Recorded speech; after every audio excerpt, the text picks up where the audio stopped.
මෙච්චර ලොකු ගෙයක් අම්මේ. උතනේ ළමයි බලන්නකෝ අන්න. එයාත් මාලිගාවත් මන්ද බා.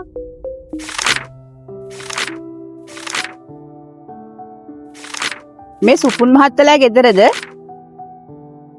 මහත්තයා ගෙදර ඉන්නවද? ඔව් මැඩම්. මොකද්ද කියන්න ඕන? අපි ආව මගේ ප්‍රොපෝසල් එක ගැන කතා කරන්න. වැඩ කරන උන්ට එකකින් වැඩක් නැහනේ. සිරිමල් කොළුවෝ. මෙන්න මේ ප්‍රොපෝසල් එකක් ඇවිල්ලාලු. මහත්තයට එන්න කියා අපි.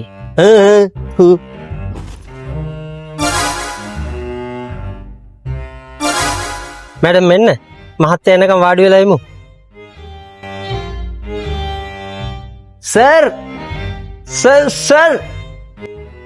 මොකද සිරිමලෝ මේ බෙරියන් දෙන්නේ?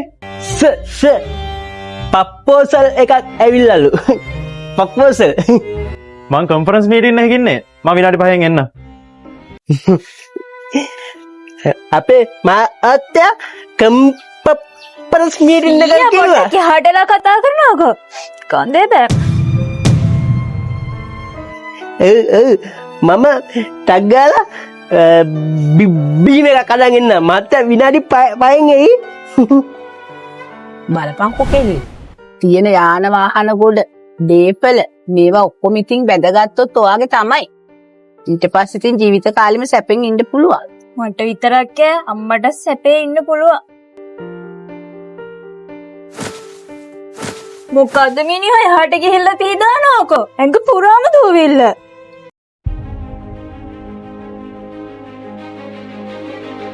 සුපුන් පුතා නේද? ඔව්. අර අපේ අම්මේ එනවා කිව්වේ ඔයාලා නේද? ඔව් පුතේ. මේ අපි තමයි. හරි. අපි වාඩි වෙලා කතා කරමු. අම්මෝ මේ වත්ත පිටිය ලොකු. මේකේ වැඩ කරන අය ගොඩක් ඇති නේද? නෝනා බීම ගියා. මොනවද මනුස්සයෝ? මගේ මුළු ඇඟේම හැලුවා. ඔයා කොහොමද මේ වගේ අංග විකලුවේ මේ වගේ නාකි මිනිස්සු දාගෙන වැඩ කරන්නේ? මේ වගේ ප්‍රොපර්ටි එකක් කොහොමද මේන්ටේන් කරන්නේ? ඒක තමයි. මේ වගේ මිනිස්සුත් එක්ක ඉන්නේ කොහොමද අම්මෝ ගඳේ බෑචි. මන්න අප්පිරිය. අනේ සර් දැන් නම් මට මේක තවත් ඉවසන්න බෑ. අපි මේක නවත්තමු. මොකක්? මේ අංග විකලයට සර් කියන්නේ? ඔව්. මේ මගේ සර්. අරිනේ සර්ගේ තාත්තා. මොකක්? මේ නාකි මිනිස්සයයි මේ අංග විකලය?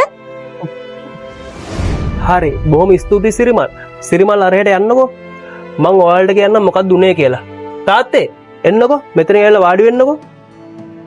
මොකක්ද අම්මේ මේ වෙන්නේ යන්නේ? මට නම් තේරෙන්නේ නැහැ. මම දැන් කාලයක් තිස්සේ මගේ පුතාට කසාද බඳින්න හොඳ ගෑනු ළමෙක් හොයනවා.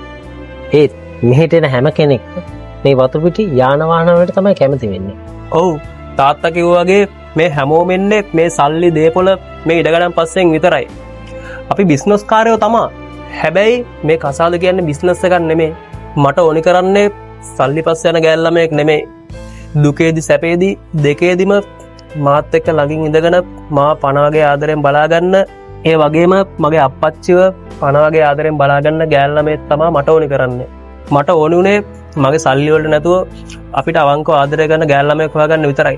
මේ කාලේ එහෙම ගෑල් ළමයෙක් හොයාගන්නවා කියන්නේ හරියට ඉබ්බගෙන් පිහාටු ගන්නවා වගේ වැඩක්. ඒ නිසා තමයි මායි මගේ ඩ්‍රයිවරු එකතු වෙලා මේ වගේ පොඩි ටෙස්ට් එකක් කරේ ඔයාලට.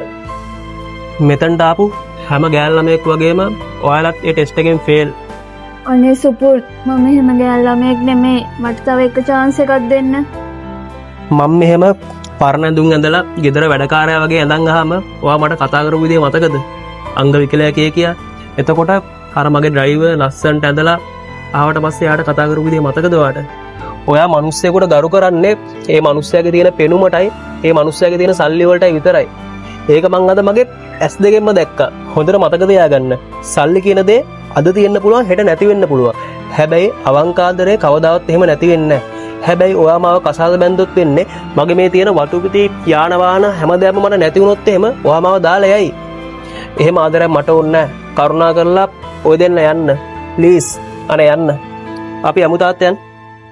සල්ලි පෙනුමයි බලලා ආදරය කරන අයට සල්ලි නැති වුණදාට ඔයාව දාලා යන්න එක තප්පරයක්වත් හිතන්නේ නැහැ. ඒ නිසා සල්ලි නෙමෙයි මනුස්සකමට ආදරය කරන්න.